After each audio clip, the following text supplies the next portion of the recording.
I am Hank Harper, 38 years old, a bridge construction engineer who spent the last 4 years working all over Germany. Right now, I'm behind the wheel of a rental car fresh from the airport flying down the highway toward Ohio. I didn't tell anyone I was coming. No calls, no messages. Why? Because I wanted it to be a surprise. Because I was afraid that if I said it out loud, the longing would break me before I even made it home. For 4 years, I lived like a machine building massive bridges across the Rhine, but in my mind, there was only one bridge that mattered. The one that would finally carry me back to Aubrey. My daughter, my own flesh and blood. Aubrey Harper. Just thinking her name makes my heart pound. 4 years apart. She's 10 now. The last time I saw her, she was barely 6, those huge round eyes brimming with tears. Clinging to my legs as if letting go would make me disappear forever. That memory is still razor sharp, painful as the day it happened. I remember it perfectly. Cleveland Airport. Aubrey sobbing, her little voice breaking with every hiccup, desperate and raw, like her tiny heart was shattering. "Daddy, please don't leave me. I want to come with you." She clutched my pant legs, tears soaking her chubby cheeks. I had to turn away and walk, each step heavier than the last, fighting the urge to spin around and scoop her up one more time. If I had, I might never have boarded that plane. It was the hardest choice I ever made, but I told myself it was for the future. A better job, better pay, so one day I could give her a life without want. Now after 4 long years, I'm back. The plane landed at midnight. I rented a car and drove straight to Ohio. The familiar roads feel strange tonight. Why is the wind so cold? Trees whip past the windows like ghosts racing through my memories. In my head, Aubrey is crystal clear. How tall is she now? Does she still love chocolate ice cream? Does she even remember me? I smile to myself, but the smile fades fast when I think of those rare video calls. Mom always put it off. She's asleep. She's doing homework. The photos she sent were blurry. Aubrey's smile looked forced. I told myself it was bad internet, that she was just camera shy. But deep down, a faint unease had started to grow. It's fine. I'm here now. I'll hug her tight and make up for everything. The car stops in front of my parents' old house on the outskirts of town, and it's late, but I can't wait until morning. My heart is hammering as I kill the engine and step out. The air feels unnaturally cold, wrapped in a thick, eerie fog. The house is swallowed in darkness. No lights anywhere. Strange. My parents always stayed up late watching TV, and Aubrey would definitely still be awake. Are they away? No, I didn't tell anyone I was coming, but someone should be home. A chill wind rattles the leaves, the hair on my arm stands up. I walk to the door and call softly, "Mom, Dad, Aubrey, I'm home. Is anyone there?" No answer. I ring the doorbell over and over. The chime echoes into the night, but the house stays silent. A suffocating dread rises in my throat. Something's wrong. I dig through my pocket for the spare key, the one I've carried like a talisman all these years. Hands trembling, I slide it in, turn it. The door creaks open and I step inside. It's pitch black and freezing, like walking into a tomb. The air is heavy, stale, thick with mildew. No signs of life, no TV, no smell of food, no faint glow from the kitchen. I call louder. My voice bounces off the empty hallway, answered only by its own echo. I flip on the lights and scan the living room. The old sofa, the dining table covered in dust. No one. Lawson, Cassidy, Aubrey, where are they? I rush to Aubrey's room, praying she's asleep. The bed is empty, sheets cold, panic claws at my chest. Where did everyone go? Why is the house this terrifyingly vacant? I turn to head outside and ask the neighbors. Then, in the dead silence, a faint sound drifts from the back of the house. A weak, broken sob, muffled as if someone is trying to stifle unbearable pain. My heart seizes. What was that? An animal? Or a person? I freeze and listen. It comes again, clearer now. A choked, desperate whimper coming from the direction of the old basement. Terror explodes inside me, blood roaring in my ears. I spin around and move toward the back of the house, each step heavy, gripping my phone like a weapon. Every footfall matches the frantic pounding of my heart. What's waiting down there? Why does that sobbing sound so full of agony? I moved deeper into the back of the house, past the pitch-black hallway that led to the kitchen. The sobbing grew clearer, no longer vague. Now it was ragged, labored breathing, broken and faint in the darkness, as if someone were fighting to draw air through unbearable pain. Each gasp stabbed my heart like a knife. Cold sweat broke out down my spine. I paused for a second, trying to steady myself. "Calm down, Hank. It's probably just a rat or something," I told myself, but my gut screamed otherwise. The sound was coming from the old storage basement at the rear of the house, a place almost no one ever used anymore.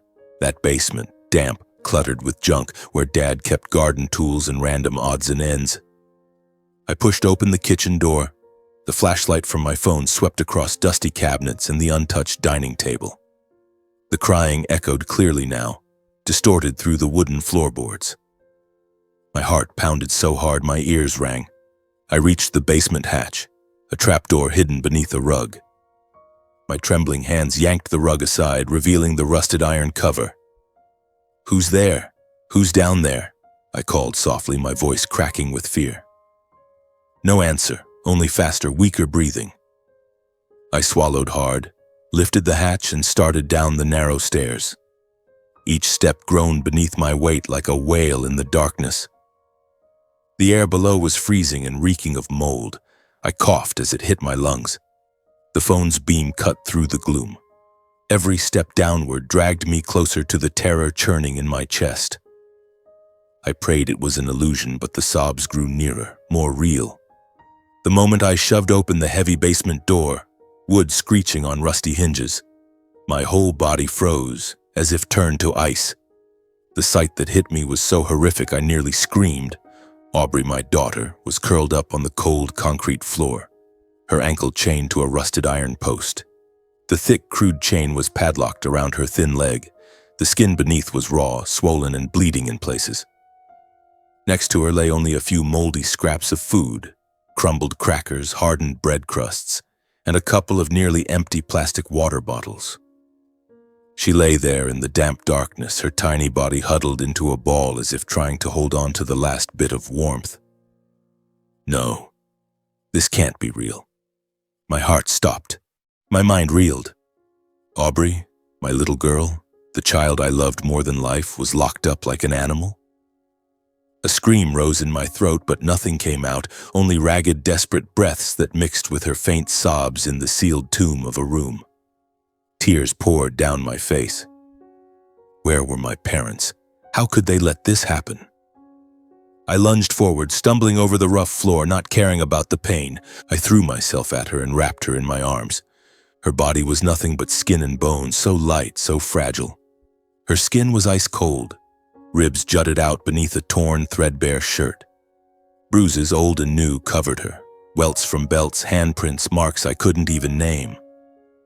Aubrey's breathing was shallow, barely there, her chest rising in tiny, labored movements. Her eyes fluttered open, wide with terror, then fixed on me as if she couldn't believe I was real. "Daddy, you came back? You came to get me?" she whispered, voice as faint as a breeze. I clutched her to me, arms shaking, holding her so tightly I was afraid I'd hurt her, yet terrified to let go. The fear of losing her crashed over me like a tidal wave. She was teetering on the edge of death, breath fading, skin pale, eyes glassy with exhaustion. "I'm here, baby. Daddy's here. You're going to be okay, don't be scared," I choked out, tears falling onto her tangled hair. Memories flooded back, 6-year-old Aubrey laughing as I spun her around in the backyard. Now she lay here chained like a prisoner in this hellhole. Who did this? My parents? It was impossible. But the proof was right in front of me, ripping my heart apart. I forced myself to breathe, to swallow the rage boiling inside. Not now. Save her first. Fear didn't paralyze me. I couldn't let it. She needed out, now. Hospital, warmth, life. Letting go of her felt like tearing off a limb, but I had to. "I'm getting you out, Aubrey.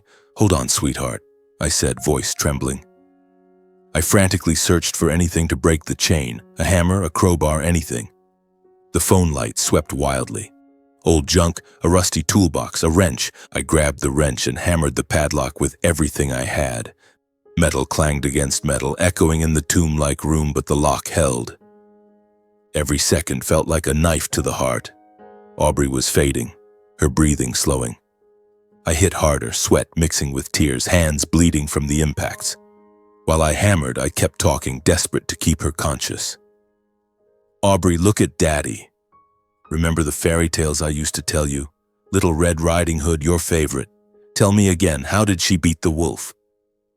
I babbled anything to keep her with me, terrified that if she slipped away once more, she'd never come back. She whispered something, eyes half open, barely audible. "Daddy, the chain hurts." Her words cut deeper than any blade. I swung harder, pouring every ounce of strength into it. Finally, after what felt like eternity, the lock snapped with a sharp metallic crack. My legs nearly gave out from exhaustion, but I couldn't collapse. Not now. I scooped Aubrey into my arms. She weighed almost nothing, like a dried leaf. I bolted up the endless stairs, through the kitchen, down the hallway, out the front door. Pure panic drove me. I didn't dare waste a single second. "Aubrey, listen to Daddy. Stay with me. I'm taking you to the hospital," I whispered, carrying her to the car. I laid her gently on the back seat and wrapped her in an old blanket from the trunk. The car tore into the night, tires screaming on the asphalt.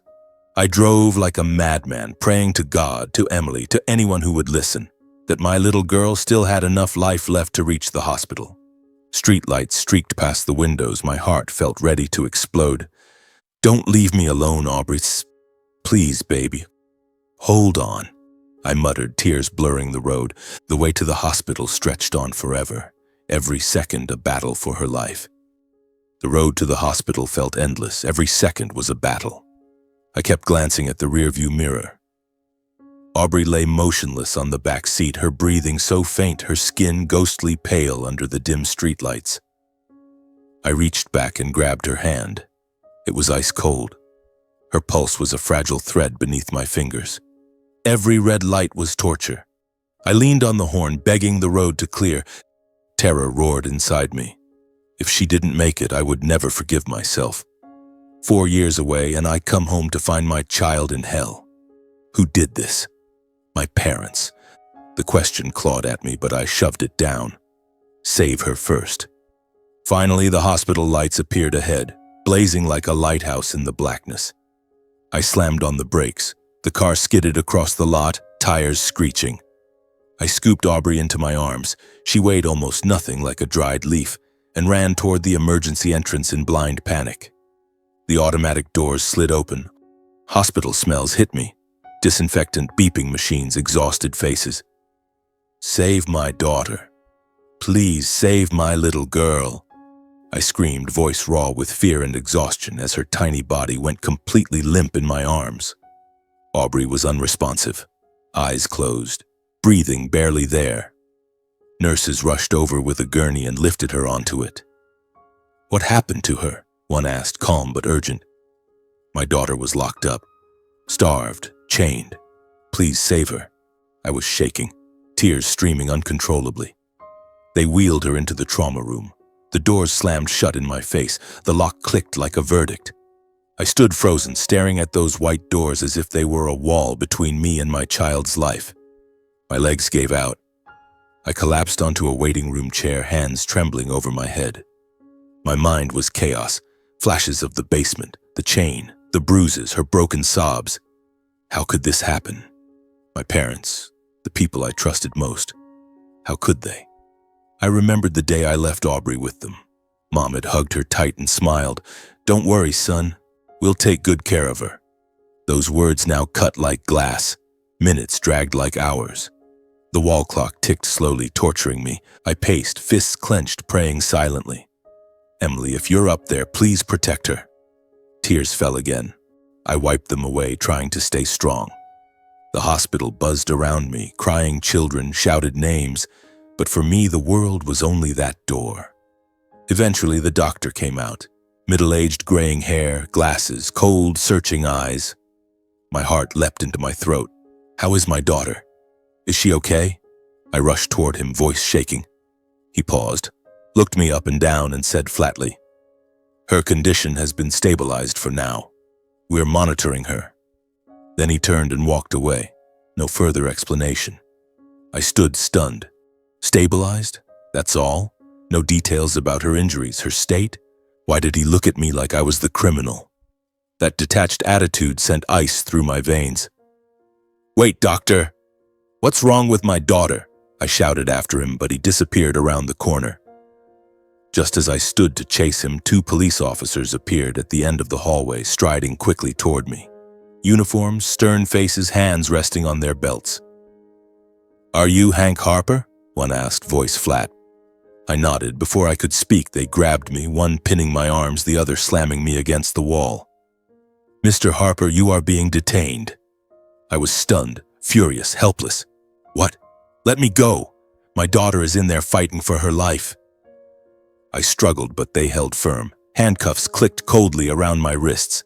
My heart pounded wildly, my mind spun. I had just saved her, now I was being arrested?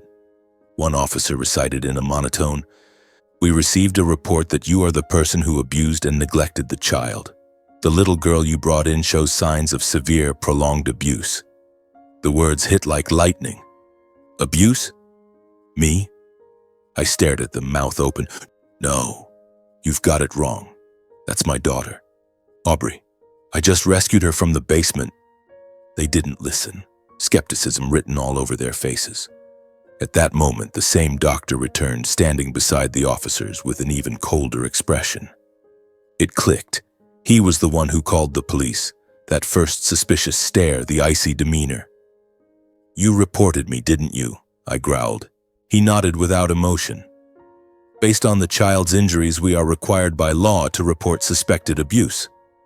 I fought desperately, insisting Aubrey was my biological daughter, that I'd just flown in from overseas, that I could never have done this. "I've been in Germany for 4 years. I landed tonight. Please listen to me." I begged, tears spilling over. But none of them believed me. Their faces stayed hard. All the evidence pointed against me. A strange man bringing in a gravely injured child in the middle of the night. No paperwork, no clear story. I looked exactly like the abuser, clothes disheveled, hands bloodied from breaking the chain, face pale with panic. In desperation, I demanded they search my bag for proof. "My bag's in the car. Passport, plane ticket, check it," I shouted. One officer glanced at his partner, nodded, and went to my car in the parking lot.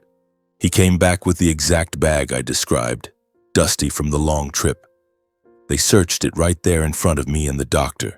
U.S. passport with German work visa stamps, boarding pass from Berlin to Cleveland dated today. Employment contract with the German construction company, 4-year overseas work papers. Everything proving I had just arrived and could not possibly have inflicted years of abuse. Only then did the doubt in their eyes begin to fade. The officer removed the handcuffs and said, softer now, "We're sorry, Mr. Harper. We have to follow procedure." The doctor stepped forward, gave a slight bow, and added, "I apologize for the misunderstanding. But the child's injuries indicate prolonged abuse, not recent. We are legally obligated to report it." I was released from restraint, but still required to stay for questioning. My legs buckled. I sank back into the chair, hands shaking. The officers took my full statement, my return, discovering the basement, rescuing Aubrey, and my suspicions about my own parents.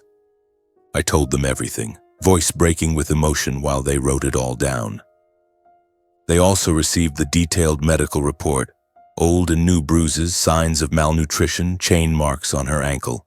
The police informed me they would investigate the house and locate my parents. "We'll search the property and find them. If anything else comes up, contact us immediately." After the initial paperwork, the 2 officers left, leaving me slumped on the hallway bench, shattered, stunned, and haunted. I buried my face in my hands, tears falling freely. I had just pulled my daughter out of hell, only to be treated like the monster. How cruel could life be? Memories of Emily flooded back. She would be heartbroken if she saw this. I stared at the trauma room doors, praying Aubrey would wake up. That night stretched on forever, every second layered with fresh pain. But I knew the fight had only just begun. After the police left, the hospital corridor grew quieter, but inside my head everything was chaos. The distant beeping of machines, the sharp smell of disinfectant that made me nauseous. I sat there, my body drained after a sleepless night, yet I didn't dare close my eyes. Every time I did, the dark basement, the iron chain, and Aubrey's skeletal little body flashed before me, vivid as knife cuts. I kept asking myself where I had gone wrong. How had life thrown me into this nightmare? My parents, the people I once saw as my strongest foundation, were now suspects in my mind. I shook my head, trying to drive the thought away, but it clung like a shadow. A little later, the same doctor returned. He stopped in front of me. His face was softer now, no longer that cold, probing stare. "Mr. Harper, once again, I'm truly sorry for the initial misunderstanding," he said, voice low and warm, placing a gentle hand on my shoulder. "We have to be extremely careful in cases like this, especially with children. Aubrey's condition is more stable now. You can visit her in the ICU for a short while." That apology felt like cool water, easing some of the burning resentment inside me. I nodded, stood up on shaky legs, and whispered a hoarse, "Thank you." He led me down the hall and opened the ICU door. A brightly lit room full of monitors, the air heavy and still. I stepped inside and my heart stopped. There was Aubrey, lost in drug-induced sleep on the white hospital bed, IV lines running into her tiny arm. Her face was still deathly pale, cheeks sunken, but her breathing was steadier now, her chest rising and falling gently under the thin blanket. The heart monitor beeped in a steady rhythm, a fragile reassurance. That temporary stability brought both relief and agony. Relief that she was alive and breathing, agony at the bruises still visible on her arms and neck, cruel reminders of the hell she had endured. I walked to her bedside, legs heavy as if wading through mud. "Baby," I whispered, voice breaking. I sat down and took her small hand in mine. It was soft but ice cold, so thin, so frail, not the chubby little hand I used to hold while we walked in the park. Tears fell again, dripping onto her skin. "I'm so sorry, Aubrey.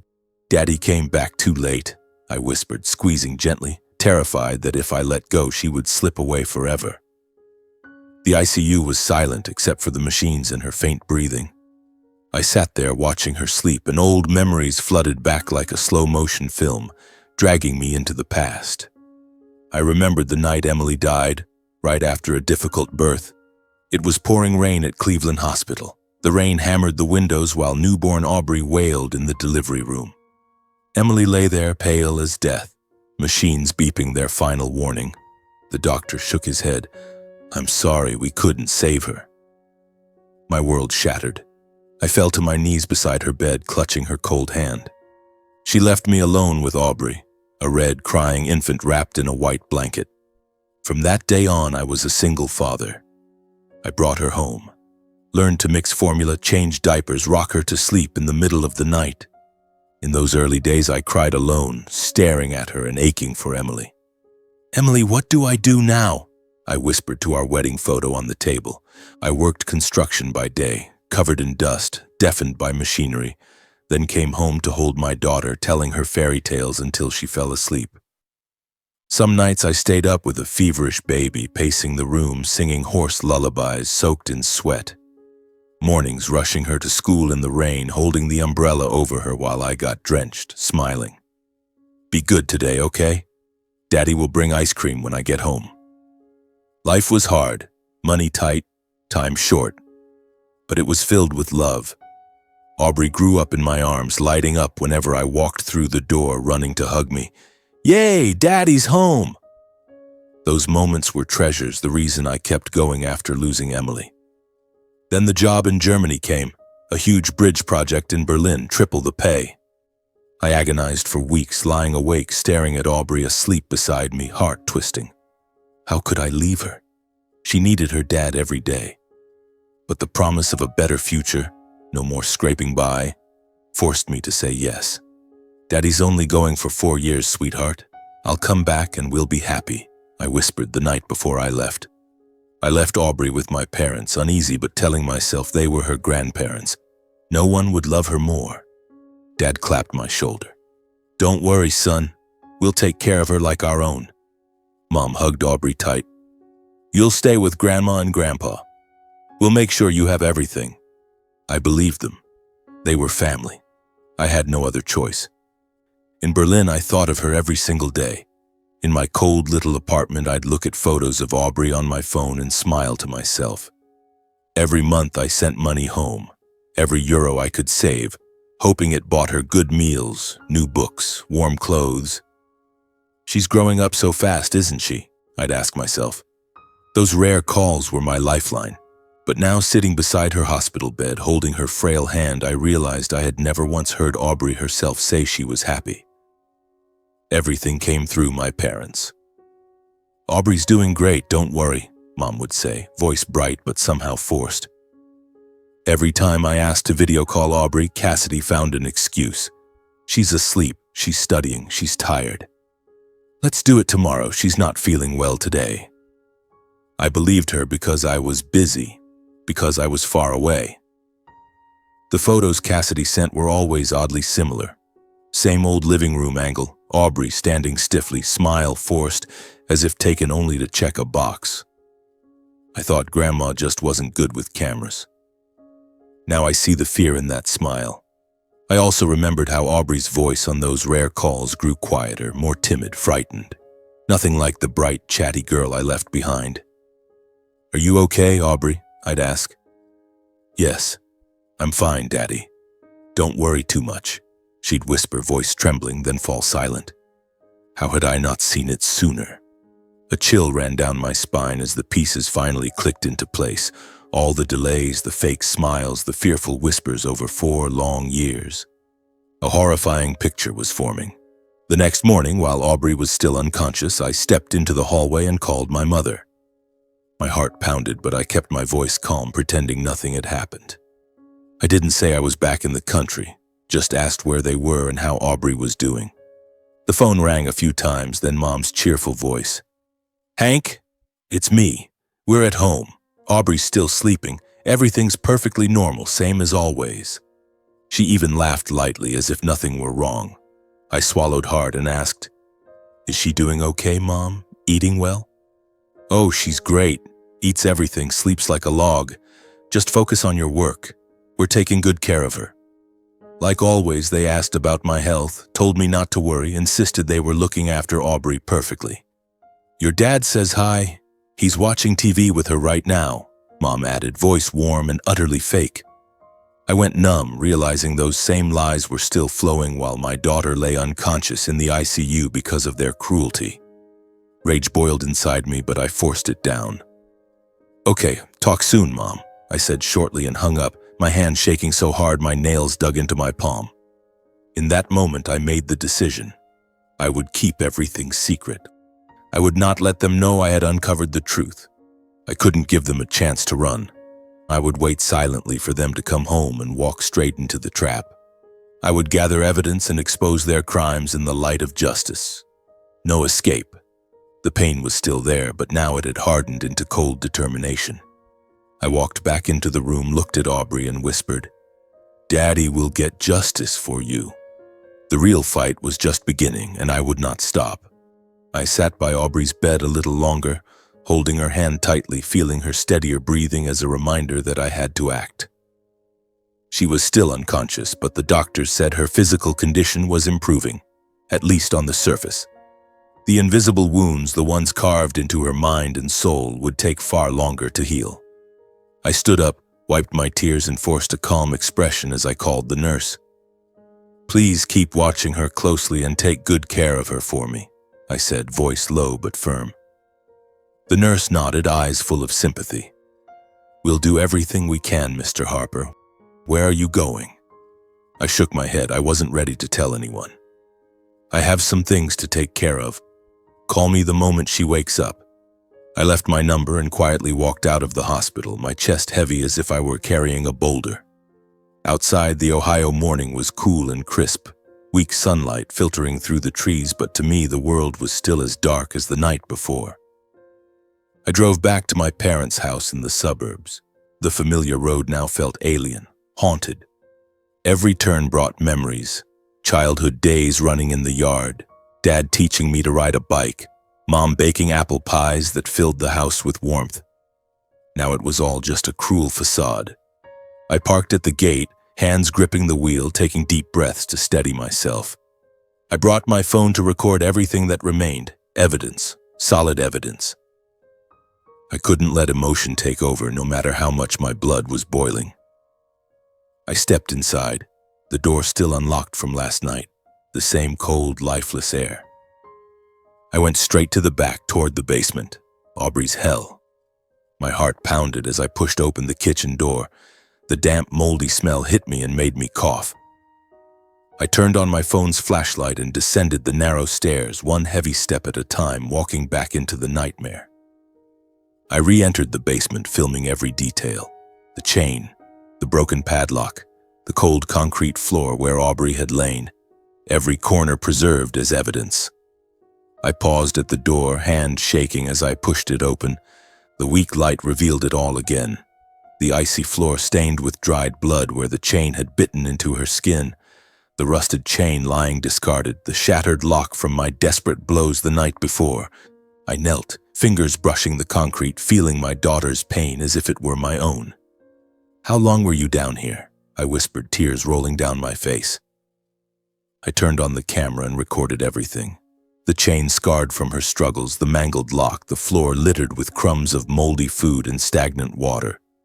I filmed the exact spot where she had curled up, the damp corner where she must have cried silently night after night. Every dark nook, every dusty box, everything became evidence. Each second of recording was another knife in my heart, but I didn't stop. The courts had to see this hell. When I finished in the basement, I climbed back up, exhausted but burning with resolve. I went into my parents' bedroom and gently pushed the door open, half expecting ghosts. The room was dark, reeking of cheap perfume mixed with dust. I turned on the light and froze. Scattered across the table were luxury shopping receipts, Gucci bags, Prada shoes, a Rolex watch, all dated right after my money transfers. I picked them up with trembling hands. One receipt from the 15th of last month, the day after I sent $2,000. Another for an expensive leather jacket, the exact day I wired Aubrey's birthday money. There were also travel brochures, flights to Florida, luxury hotels in Las Vegas, and bank loan papers with huge amounts and sky-high interest. None of the money had gone to Aubrey. No books, no clothes, no proper meals. It had been spent on gambling debts, shopping sprees, and vacations while my daughter was chained in the basement with stale bread. I sat down hard on the bed, head in my hands, tears spilling. Every dollar I had saved on German construction sites, 12-hour shifts in the rain, living on sandwiches to send more home, had bought them luxury while Aubrey suffered. "How could you?" I whispered, voice breaking. But I refused to let emotion win. I photographed every receipt, every document, clear, sharp images under the flash. My bank statements would match these dates perfectly, proving the money came from me. When I was done, I left the house, rage fueling me. I decided to talk to the neighbors. This quiet suburb of identical white wooden houses now felt like a street of silent witnesses. I knocked on Mrs. Jenkins' door next door, the old woman who always sat on her porch watching the world. She opened it, squinting. "Hank, you're back?" I nodded, forcing a smile. "Yes, ma'am. Do you know where my parents went?" She confirmed she had seen them leave with large suitcases days ago. Off to Florida or somewhere, laughing and happy. Other neighbors said the same. Mr. Smith across the street saw them take a taxi to the airport. Mrs. Lee overheard them talking about a fancy hotel. But then the stories turned horrifying. Several neighbors admitted they had often heard shouting, Lawson yelling, a child crying, Mr. Smith said, voice full of regret. Mrs. Jenkins had even seen Lawson hit Aubrey once through the fence. He slapped her hard for spilling water or something. The poor girl screamed, but Cassidy just stood there watching. They said Aubrey was almost never allowed outside except to go to school, always tightly controlled. No friends, no playing in the yard, always walking with her head down. She looked terrified, Hank. We were worried, but we didn't want to interfere. Mrs. Lee sighed. Their words cut like blades. I stood there, fists clenched, fighting tears. How had I not seen? I thanked them, recorded the conversations as evidence, then drove to Aubrey's elementary school. The familiar playground now filled with laughing children. I met her homeroom teacher, Miss Miller, in her office. She recognized me instantly. "Mr. Harper? Aubrey talked about you all the time." I asked about my daughter. She confirmed Aubrey often came to class exhausted, eyes ringed with dark circles, jumpy and withdrawn, grades slipping. Whenever anyone asked what was wrong, Aubrey went silent. She'd just shake her head and say, "I'm fine." We were concerned, but she never told us anything. Faced with this mountain of evidence and testimony, I stood speechless, pain and rage twisting so tightly I could barely breathe. On the drive back to the hospital, I suddenly slammed on the brakes, pulled over, and punched the steering wheel over and over in a surge of pent-up despair. Regret for trusting the wrong people. How could I have been so blind? And trembling fury that my daughter had suffered in silence all these years. Aubrey, how strong she must have been, enduring alone so I wouldn't worry. I cried. For her, for myself, for the trust that had been destroyed. Then I wiped my face, took a deep breath, and steeled myself. I had to be strong. The evidence was gathered. Now I would wait for them to come home. The confrontation was coming, and I would show no mercy. I parked the car and walked into the hospital with heavy steps, carrying a bag of light food I'd picked up on the way. Nutritious porridge, fruit juice, things she used to love. The nurse met me in the hallway and smiled reassuringly. "Aubrey's awake, Mr. Hank. She's been asking for her dad." My heart leapt. I rushed into the room, forgetting even to say hello. I stayed at the hospital day and night, personally feeding her every sip of water, every spoonful of porridge, never leaving her side. She lay there, eyes wide when she saw me, but still so weak, skin pale under the fluorescent lights. I sat on the edge of the bed, stirred the chicken porridge gently, and said softly, "Eat a little, sweetheart. Daddy got your favorite chicken porridge." Aubrey gave a faint smile, but tears rolled down her cheeks. I wiped them away, my hands trembling. Those days I didn't go home. I slept on the waiting room chair, waking the instant a nurse called. I fed her, told her silly stories to make her smile, changed her bandages, stroked her hair. Every moment beside her was a reminder. I had missed too much. Now I had to make up for it tenfold. The doctors checked daily and said she was recovering well physically, but I knew the wounds in her heart would take the longest to heal. When Aubrey finally became fully conscious, her eyes filled with tears the moment she saw me clearly. Her lips trembled as she whispered, "Daddy, you really came back." That first lucid moment after the coma, her eyes wide and shining with tears, voice barely audible, broke me. My heart felt crushed. I threw myself forward and wrapped her in my arms, sobbing as if my chest were tearing apart. Her frail body felt like bones in my embrace, ribs sticking out, but that faint warmth was everything. "Daddy's here, baby. I'm home. I'm never leaving again," I whispered, tears falling onto her shoulder. I kept apologizing, blaming myself for letting her suffer alone. "I'm so sorry, Aubrey. I should have come back sooner. I didn't know. I didn't know you were going through this." She cried with me, her tiny hands clutching my shirt as if I might vanish. We held each other and sobbed in the quiet hospital room, pouring out years of pain. 2 days later, Aubrey's condition improved noticeably. She could sit up against the pillows and speak slowly, though she was still very weak. Color returned to her cheeks, her eyes brighter, but she tired quickly and had to pause mid-sentence. I sat beside her, holding her hand, telling old stories to make her smile. "Remember when we went to the park and you begged for ice cream?" She gave a small laugh, voice soft. "I remember, Daddy. I got it all over your pants that day."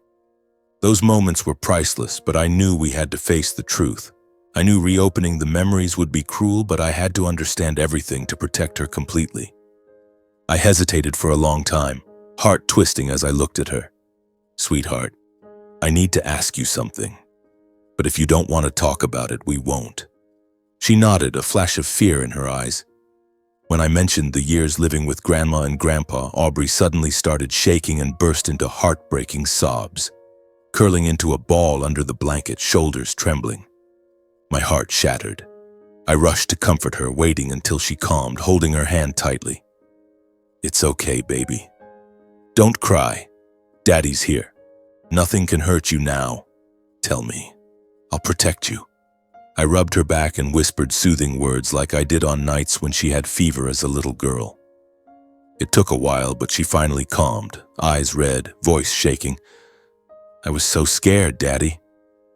Aubrey began to speak, slowly, haltingly, reliving the nightmare. She said the first few weeks after I left, Lawson and Cassidy were still kind. They took her to school, fed her normally, even told bedtime stories like real grandparents. "At first they were nice, Daddy. Grandma made porridge, Grandpa let me watch TV. But gradually things changed. After about a month, they turned cold and irritable, forcing her to do housework from morning till night, sweeping, washing dishes even though she was only 6. Food became scraps, dry bread, leftover vegetables, no meat or fish.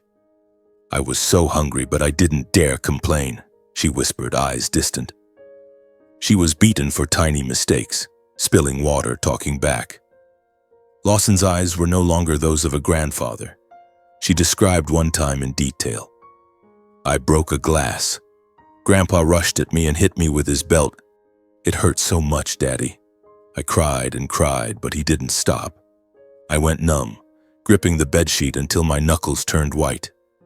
Aubrey choked out that Lawson had beaten her like an enemy, shouting that she wasn't really his granddaughter. "He said, 'You're not my blood, you're just a burden,' and hit me harder." Those words sliced through me. Not his blood? How could he say that? Whenever they went on trips or left the house for days, they locked her in the basement with only moldy crackers and a little water. Once they left me down there for 3 days, it was pitch black and freezing. I cried for you, Daddy, but no one heard. They threatened that if she ever told anyone, even me, she would be locked away forever and never go to school again. Grandpa said if I told you, he'd kill me. I was so scared. So whenever we talked on the phone, I just said I was fine." In fits of rage, Lawson repeated that she wasn't family, leaving her terrified and filled with self-loathing. I thought maybe I wasn't really your daughter, that I was bad, so they hated me. She broke down sobbing, body shaking. I died inside with every word. I held her and cried too. "No, baby, that's not true. You are my daughter, my own flesh and blood. I love you more than anything in the world." I couldn't understand how my own parents could be so cruel, or what I had ever done to make my child suffer hell in my place. Why treat their own granddaughter like this? For money? Because they hated me? The question spun unanswered. In that moment, my pain was no longer just a father's grief. It had hardened into a cold, unshakable resolve to bring every person responsible to justice. I wiped her tears, voice steady and fierce.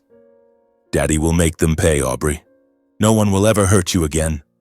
She nodded, eyes still frightened, but a small peace settled over her as she rested in my arms. I sat by Aubrey a little longer, stroking her hair, telling silly stories to chase the shadows from her eyes. But my mind never stopped racing with plans.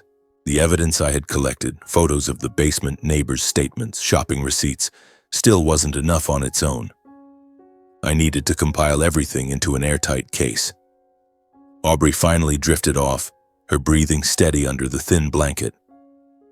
I kissed her forehead and whispered, "Sleep well, my love. Daddy has to take care of something. I'll be back soon." I stood, legs heavy, and left the hospital room with a storm inside me. Outside, night had fallen. Streetlights cast a sickly yellow glow, but to me the world was still as black as that basement. I drove to the cheap motel near the hospital where I had been staying since I got back.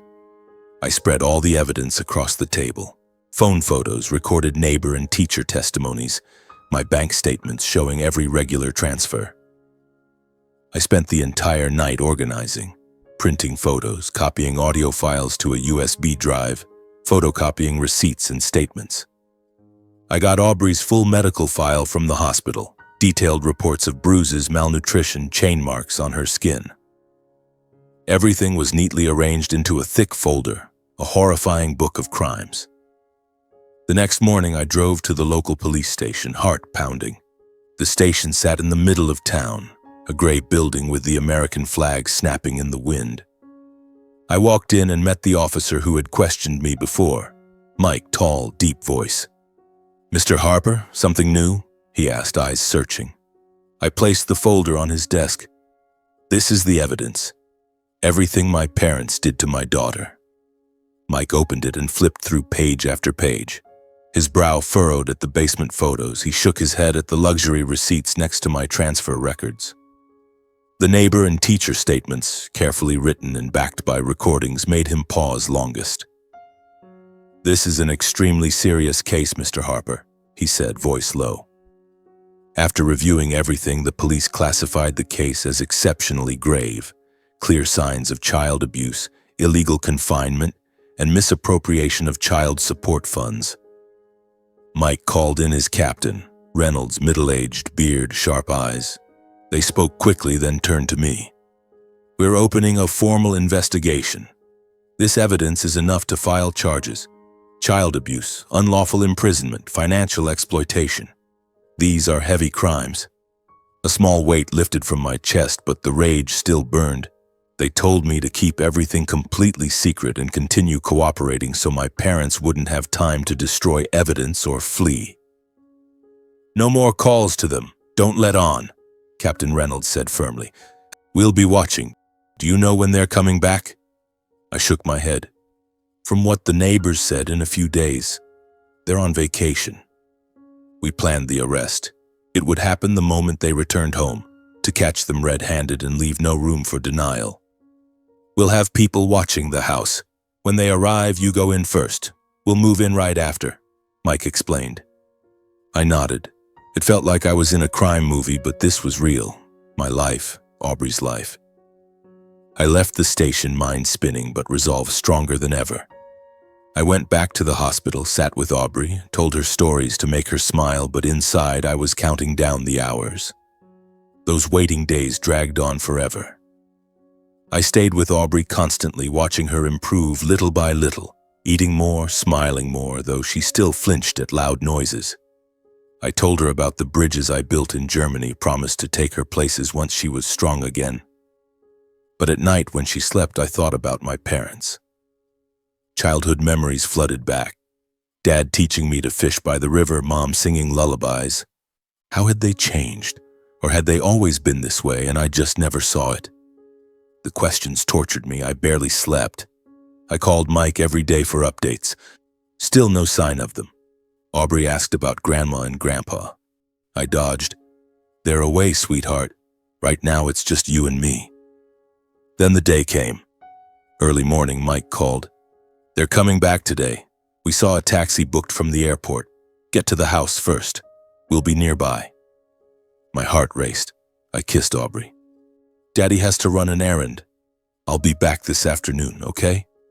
She nodded, eyes worried. "Be careful, Daddy. Bring me a present?"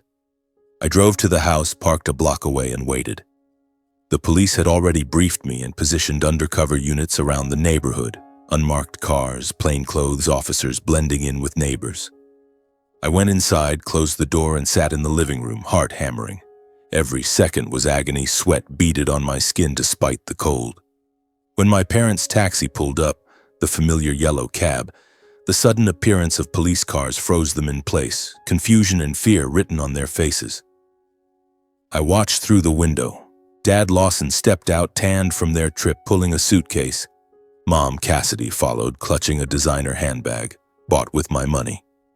They glanced around nervously, movements jittery as if they sensed something terribly wrong. They hurried inside, still unsettled, and stopped dead when they saw me standing in the living room. The door had barely closed behind them when the air turned to ice. I stood there, face cold and hard. Beside me were Mike and 3 other officers, one already holding gleaming handcuffs. Mom froze, face draining of color, lips trembling. "Hank? You're back? Why are there police here?" Both of them shook, eyes wild with panic, as if they already knew the inevitable was upon them. Dad backed up. His suitcase hit the floor with a thud. "What the hell is going on?" Mike stepped forward, voice steady. Lawson Harper and Cassidy Harper, you are under arrest for child abuse, unlawful imprisonment, and financial exploitation of a minor. You have the right to remain silent. The words struck like thunder. Dad screamed in panic, thrashing to escape. No! It wasn't us. Hank, what are you doing? He shoved Mike and tried to bolt for the door, but officers tackled him instantly. Handcuffs clicked shut. Mom collapsed to her knees, wailing and begging. I walked up to them, eyes burning with cold fury, and demanded to know why they could be so cruel to my daughter. Why? Aubrey is your own granddaughter. How could you chain her, beat her, spend the money I sent on vacations while she starved in the basement? My voice shook with rage, fists clenched. Lawson let out a mad, manic laugh, eyes blazing, spitting as he spoke. You think she's my granddaughter? She's not. She's no blood of mine. I've hated you since you were a kid, you little bastard. He laughed like a lunatic even while cuffed. Those words stabbed deep, but I stood firm. Cassidy just stood silent, head bowed, offering no defense, as if she had already accepted her guilt. She sobbed quietly, refusing to meet my eyes. They were dragged to the patrol car, Dad still shouting, Mom weeping as the doors slammed shut, ending their days of freedom. Sirens wailed, the car sped away into the dusk. Neighbors gathered, pointing and whispering. Mrs. Jenkins stood on her porch. Mr. Smith shook his head. My God, their own granddaughter? The quiet street buzzed with shock and murmurs. I stood watching the car disappear, a storm of pain, rage, and cold emptiness crashing inside me now that the full truth was exposed. The people who had once been my family were now criminals. I turned, got in my car, and drove back to the hospital, tears streaming down my face. Aubrey was waiting, and I had to be strong for her. But this pain, it would stay with me forever. The weeks that followed passed in a heavy silence. I stayed with Aubrey day and night, watching her slowly regain strength. But every time she flinched in her sleep or shrank from an unexpected touch, my heart shattered all over again. The police kept me updated, and then the day finally came. The trial was scheduled just 6 weeks after the arrest, unusually fast once the case had been exposed. The county courthouse in central Ohio, an old red brick building, was packed that day. Reporters crowded the entrance, cameras flashing nonstop. Locals gathered in the hallways, whispering. The headline, Grandparents Lock Granddaughter in Basement, had spread across local papers and then nationwide. The cruelty and the family connection horrified everyone. I held Aubrey's hand as we walked into the courtroom. She wore the new white dress I'd bought her, hair tied neatly, but her hand was still ice cold. Daddy's right here. You don't have to be afraid anymore, I whispered. She nodded, eyes red but resolute. My daughter had insisted on testifying, even though the therapist advised caution. I want to tell the whole truth, Daddy, so they can never do it again. Her words filled me with both pride and pain. We took our seats on the plaintiff's side. Across from us sat Lawson and Cassidy in orange prison jumpsuits, hands cuffed, faces gaunt after weeks in jail. Dad had lost a lot of weight, more gray in his hair, eyes still wild. Mom kept her head down, unable to meet my gaze. In the early sessions, Lawson and Cassidy still tried to deny everything, twisting facts, blaming circumstances, even attempting to shift responsibility onto me. Their lawyer, a middle-aged man with thick glasses, kept arguing that it was strict discipline, that the child was badly behaved and needed punishment, that Hank abandoned his daughter for 4 years, which led to the situation. Dad took the stand, voice hoarse. Hank went to Germany and dumped the kid on us. We're old. We couldn't control her. She was addicted to games, lied all the time, so we had to lock her up to teach her a lesson. I sat there, gripping the armrests, blood pounding in my ears. Mom sobbed. We only wanted what was best for her, but she wouldn't listen. Those words were salt in an open wound. But then the evidence was presented. Faced with an unbreakable chain of proof, Aubrey's detailed medical records, old and new welts, severe malnutrition, chain scars on her ankle, the photos I took of the basement, the rusted chain, bank statements perfectly matching their luxury shopping receipts, recorded testimonies from neighbors and her teacher. Every lie collapsed. The prosecutor, a sharp-eyed woman, displayed photo after photo. The pitch-black basement, dried blood, moldy breadcrumbs. The courtroom fell dead silent except for breathing. When Mrs. Jenkins' recorded voice played, "I saw Mr. Lawson beat the child until her nose bled." Mom began shaking and Dad stared at the floor. Then came Aubrey. She bravely took the stand. I held her hand under the table as she walked up. Her voice was small but clear, every word carving the air. "Grandpa hit me with his belt, locked me in the basement, only gave me dry bread. Said if I told Daddy he would kill me." My daughter recounted the beatings, the starvation, the basement, the threats. When she said, "I was so scared, I thought I would die down there," the entire room went still. A female reporter bowed her head and cried. Dad finally looked up, eyes red, but said nothing. Mom collapsed onto the table, sobbing uncontrollably. Faced with the evidence and Aubrey's testimony, Lawson and Cassidy had no defense left. Their lawyer fell silent. No more questions. Dad only muttered that he had been wrong. Mom wept without words. Sentencing day, the courtroom was more crowded than ever. The judge, an older woman with a cold but fair voice, read the verdict. Lawson Harper is sentenced to 18 years imprisonment for severe child abuse, unlawful imprisonment and financial exploitation of a minor. Cassidy Harper is sentenced to 12 years imprisonment as an accomplice for enabling and covering up the abuse and exploitation. The gavel fell, echoing through the heavy air like the closing of a gate to hell. I held Aubrey tightly. She trembled in my arms. We didn't cry anymore. We simply felt in silence that a horrific chapter had finally ended. The case made headlines everywhere, dominating front pages, and shocking the nation with the brutality of people who called themselves grandparents. Grandparents turned granddaughter into prisoner. Those headlines haunted the country for weeks. Reporters called for interviews, but I refused them all. I only wanted to take Aubrey home. I held her hand as we walked out of the courthouse. October sunlight poured over us like a boundary between the old hell and a new life beginning. She looked up at me and smiled, the first truly free smile in far too long. "It's over now, right, Daddy?" I nodded, tears falling silently. "It's over, sweetheart. From now on, it's just you and me, and a brand new life." In the days that followed, I went back to my old company for one afternoon to hand in my resignation. Everyone already knew. They hugged me, patted my back, eyes red. My boss could barely speak. "Hank, you're the strongest man I know. Your job will always be here." I thanked them from the bottom of my heart, but still quit. I could no longer split my time. I wanted every remaining minute to make up for what I owed my daughter, day by day, hour by hour. I received a large final payment from the Germany project, early completion bonus and contract compensation, enough for us to start a stable new life. I rented a comfortable, quiet house on the outskirts of Cleveland, hundreds of miles from the old place, with a small garden, an apple tree, and a room painted soft pink just for Aubrey. The day we moved in, she ran through every room laughing, "It's our house, Daddy." I stood watching, tears falling from pure happiness. From then on, my entire world revolved around my daughter. I cooked every meal myself, chicken porridge, sandwiches, chocolate ice cream I bought just for her. I drove her to her new school every morning and waited at the gate every afternoon.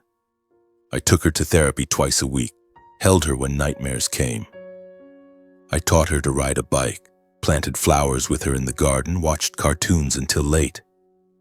Life slowly settled.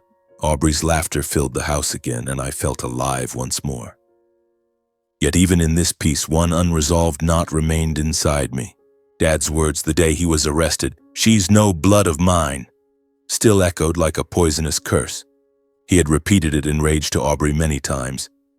Was it just the ranting of a cornered madman, or was it a real secret? Mom had stayed silent, neither confirming nor denying. The suspicion that my parents were hiding something even bigger than the crimes already exposed gnawed at me quietly. That doubt grew slowly in the back of my mind, a lingering shadow after the nightmare. Some nights I lay awake staring at the ceiling, wondering, who am I really? Is Aubrey truly their granddaughter by blood? And if not, does it change anything? I am still Aubrey's father.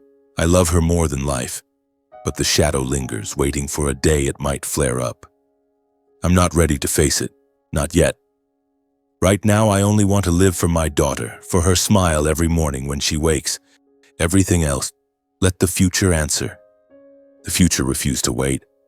It arrived on a late autumn afternoon when the maple leaves outside the window blazed red, and Aubrey was sitting in the living room of our new home, drawing. I stood in the kitchen watching her beam at the picture she had just finished. That smile was the most precious thing I owned.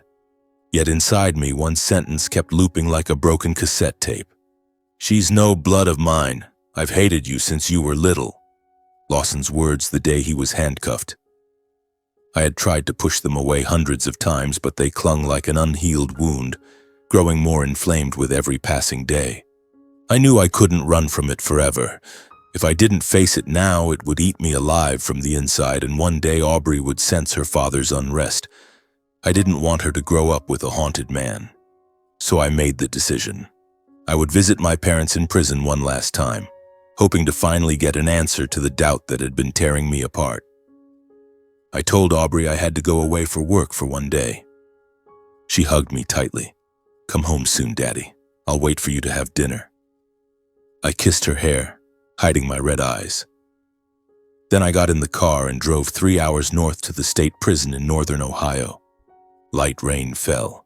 The windshield wipers squeaked like they were crying for me. I had scheduled the visit a week earlier, but even now my feet felt like lead. The visiting room was cold. Metal tables, plastic chairs, thick glass between us. I sat down, fingers laced to stop the shaking. The iron door opened. They were brought in.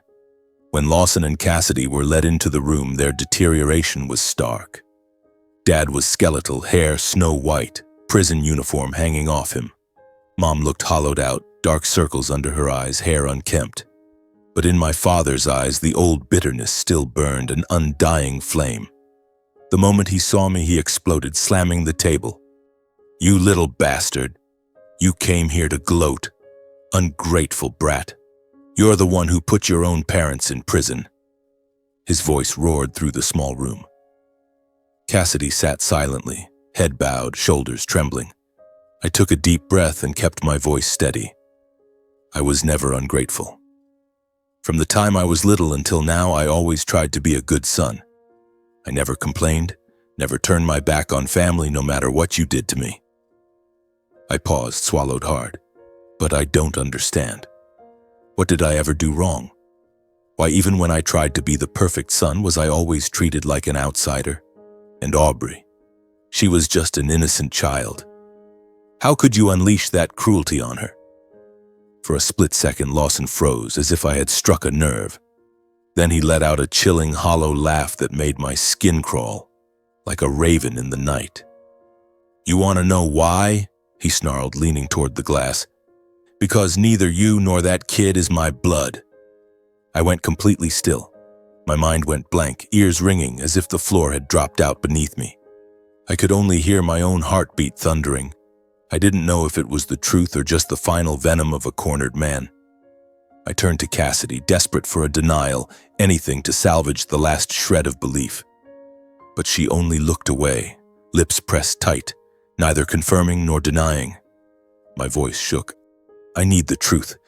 I can't live the rest of my life in doubt, letting it destroy me. Please, tell me."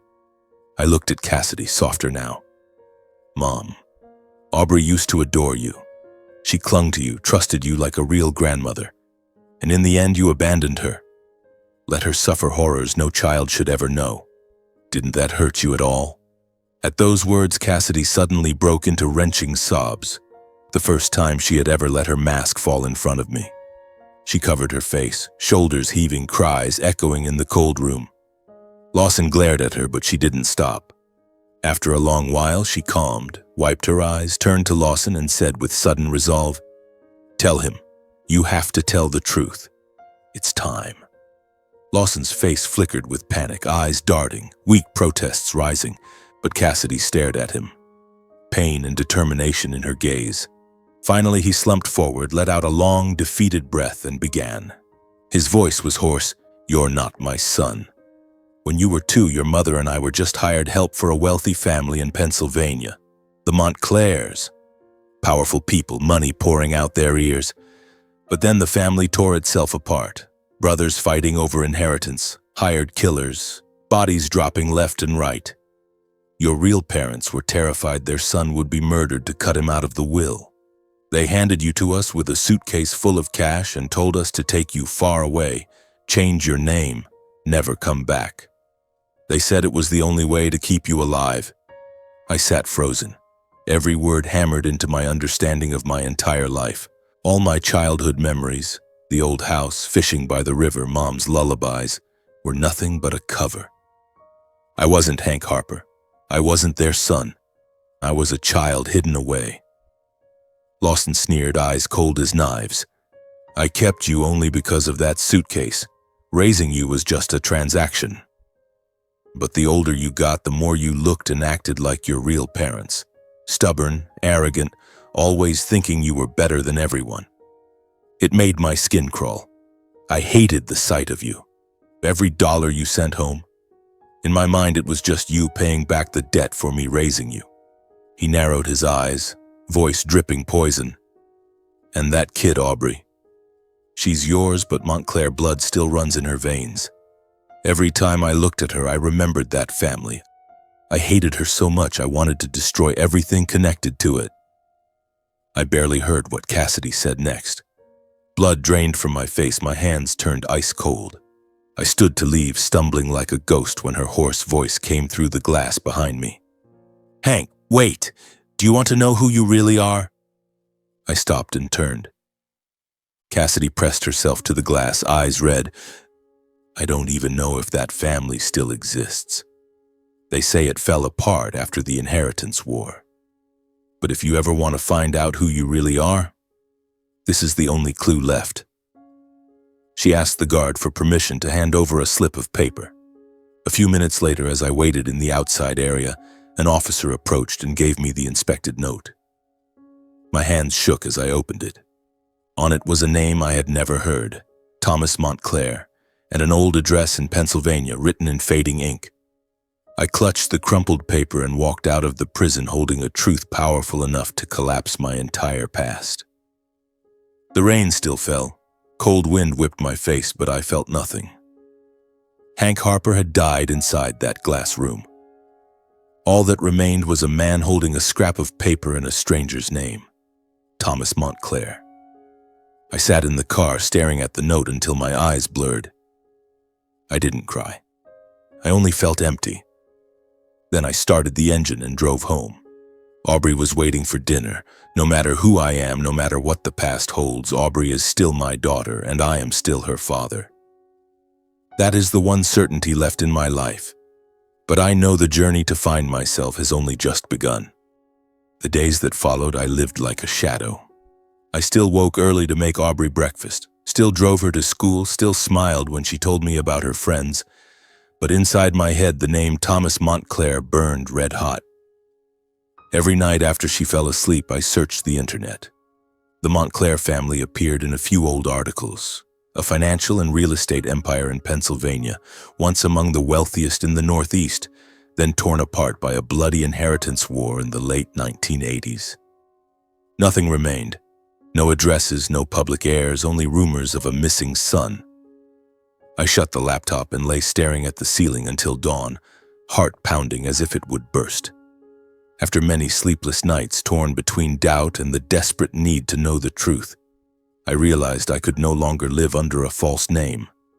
I had to go to the source no matter what I found. I didn't tell Aubrey the whole truth. I simply said we were going on a short trip to somewhere special. She bounced with excitement. "To the beach, Daddy? Or an amusement park?" I forced a smile and ruffled her hair. "Even more special than that." Early one morning, I loaded the suitcase, lifted Aubrey into the passenger seat, and buckled her in carefully. We slipped away while the city was still wrapped in dawn mist, heading for the address on Cassidy's scrap of paper, a place in Pennsylvania, hundreds of miles from Ohio, remote and forgotten. The drive was nearly 400 miles. I played children's songs. Aubrey sang along while I stayed silent, eyes fixed on the highway, mind in turmoil. Light rain fell, stopped, fell again. Aubrey dozed off, head against the window, still humming in her sleep. I looked at her and tears fell silently. No matter who I was, she was my everything. After hours of driving through exhaustion and tension, we stopped in front of an ancient, towering iron gate flanked by stone walls and dense pine forest. A weathered, moss-covered sign read, "Montclair Estate, Private Property." My heart hammered. I pressed the intercom. A deep male voice answered, "Who's at the gate?" I held the scrap of paper up to the camera, voice shaking. My name is Hank Harper, but I think I might be Thomas Montclair. I need to speak to the owner." Silence. I thought they would turn us away. Then the gates slowly creaked open and the voice said curtly, "Come in." I drove up a long, tree-lined avenue. Ancient pines towered on both sides. Sunlight filtered through the leaves in shimmering patches. The road wound forever until a massive, centuries-old mansion appeared. Gray stone walls, red-tiled roof, pure 19th century European grandeur. I parked, heart nearly leaping from my chest. Aubrey woke up, rubbing her eyes. "Wow, Daddy, it's like a fairy tale castle." As we stepped out, two elegantly dressed people were already waiting at the grand entrance.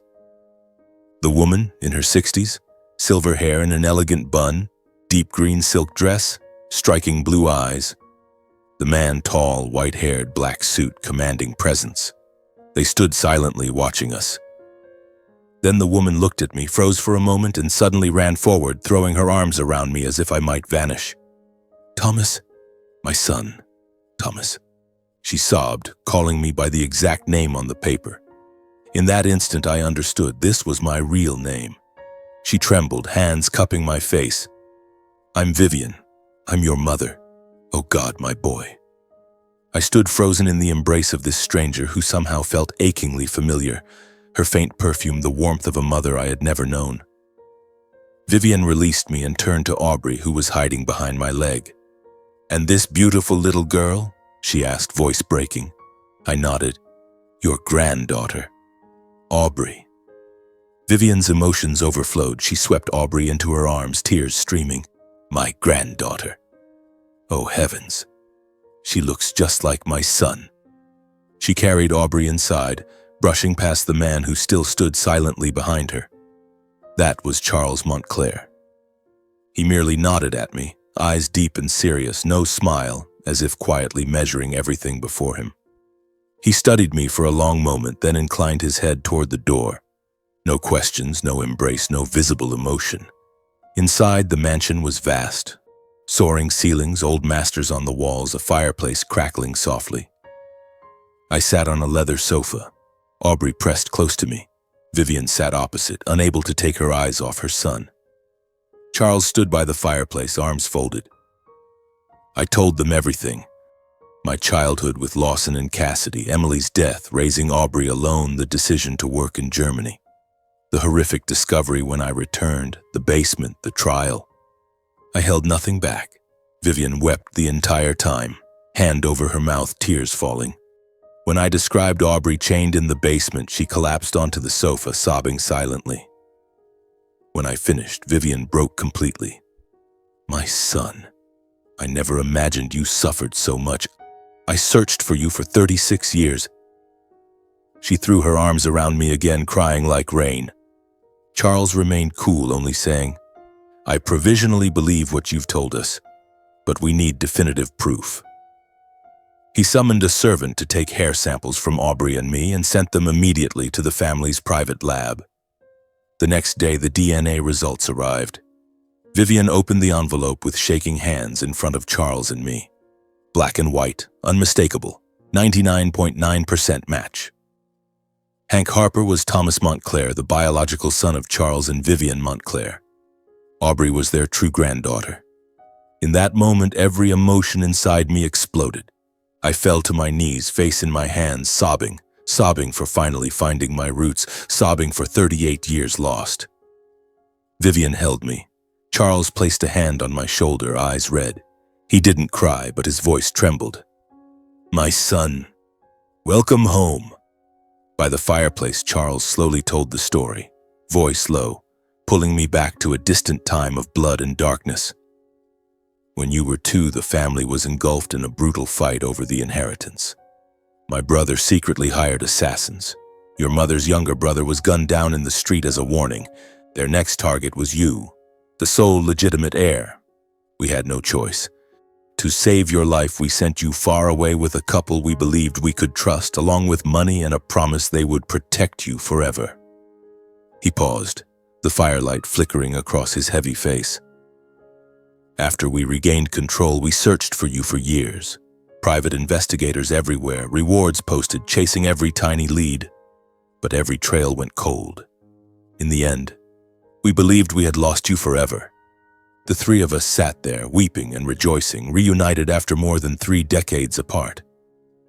Vivian would not let go of Aubrey, calling her my precious granddaughter. Aubrey, shy at first, soon grinned from ear to ear as Vivian gave her candy and told fairy tales. Charles walked me through the house, showing portraits of me as a toddler, looking exactly like Aubrey does now. I stood before one painting, tears falling again. I held Aubrey tight in the grand hall and whispered, "Daddy found your real grandparents. We're not alone anymore." She looked up, eyes shining. "So are you a prince now, Daddy?" I laughed through my tears. "I'm just your daddy. That's all that matters."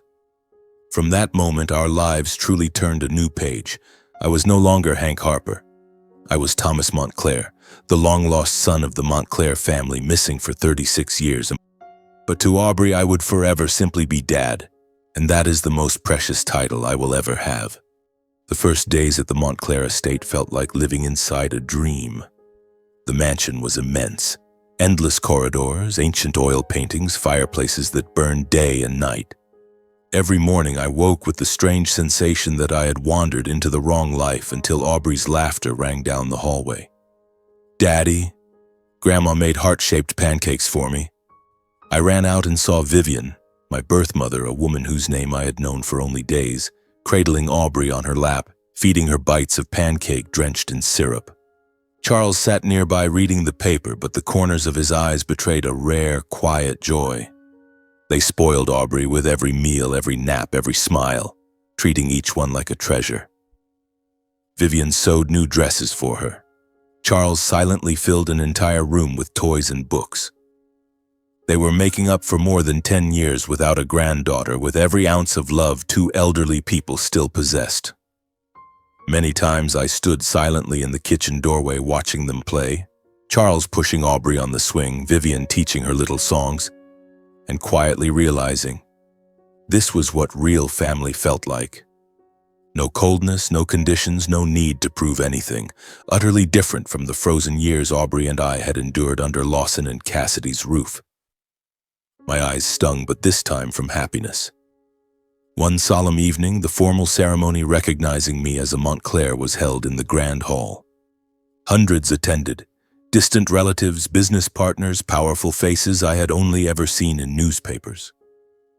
Crystal chandeliers blazed, a string quartet played Ave Maria. The atmosphere was as solemn as a state occasion. I wore the black suit Vivian had chosen for me, standing beside Charles, palms sweating. Aubrey wore a white dress and held my hand, eyes wide at the crowd. I stood before hundreds of surprised, probing, and sometimes openly disdainful gazes. People who had never accepted the existence of a bastard child suddenly returning. I took a deep breath. Then Charles placed a hand on my shoulder and spoke clearly into the microphone. "Thomas Montclair, my only son with Vivian, has returned after 36 years lost. From this day forward, he is officially the lawful heir of the Montclair family." The hall fell silent for a moment, then applause broke out, some sincere, some polite, some skeptical. I bowed in thanks, feeling a weight lift from my chest. Aubrey hugged my leg and whispered, "Are you really a prince now, Daddy?" I laughed and kissed her hair. "I'm still just your daddy." After the ceremony, I was given an entry-level executive role, vice president in charge of infrastructure development. Charles was blunt. "This is my test. Prove the Montclair blood runs in you, son." I nodded. I wasn't afraid. With my years of bridge building in Germany, with the grit I had earned in the cutthroat world of construction and survival, I threw myself into the work like a fish returning to water. The projects I led, mountain suspension bridges, smart urban districts, consistently exceeded expectations. Profit rose 38% in the first year alone. From being whispered about as that country bumpkin who appeared out of nowhere, I became the man whose every decision was listened to and respected. In board meetings, the very people who once sneered now nodded approvingly at my presentations. Aubrey lived like a real little princess. She attended the finest international school, had weekly sessions with a private therapist, learned piano, horseback riding, and painting. The basement nightmares grew rarer. Her smile grew brighter every day. 2 years flew by in the blink of an eye. Charles, now frail, hair snow-white, began suffering from joint pain and heart issues. One autumn afternoon, he called me into his study, placed a hand on my shoulder, and said, "I'm old enough to rest now. From this day, Montclair is yours." He signed the documents transferring full control of the corporation to me in front of the entire board. No one objected. Under my leadership, the Montclair Group entered its strongest era of growth, stability, and prosperity ever. We expanded into Europe, signed the contract for the largest bridge in North America, and doubled the stock value. Yet I remained the father who drove Aubrey to school every morning, cooked dinner every night, and read her bedtime stories, even if I now wore suits and signed million-dollar deals by day. One peaceful afternoon, I stood on the second-floor balcony looking down at the vast garden. Aubrey was playing with her grandparents, Charles pushing her on the swing, Vivian laughing until tears came as Aubrey told school stories. Golden autumn sunlight fell gently on faces that had endured so much loss. Grandparents who lost a son for 36 years, a father and daughter who lost childhood to hell. Now finally we had all found each other. Looking back on the journey from darkness to light, I realized that blood does not solely determine family. Hearts and choices do. Lawson and Cassidy shared my blood yet chose cruelty. Vivian and Charles didn't know I existed for 36 years yet chose unconditional love from the very first second. I learned that blind trust can destroy a lifetime. Only by finding the courage to face the truth, no matter how excruciating, can we save our own future. From my own tragedy, I drew one lesson. No one has the right to trample another's life in the name of family. True family is not a place where people slowly wound one another. It is a shelter that protects, defends, and keeps each other alive through life's storms. And I believe that only when we dare to stand on the side of justice, even if it costs blood, tears, and unbearable pain, does light truly exist. I walked down to the garden. Aubrey ran into my arms. I lifted her high, spun her around, and her laughter rang through the trees. Vivian and Charles watched us, smiling with warm eyes. I pulled all three of them, my true grandparents and my daughter, into one embrace. Life had taken so much from me, but in the end, it gave me back far more. I am Thomas Montclair, yet above all and forever I am Aubrey's dad.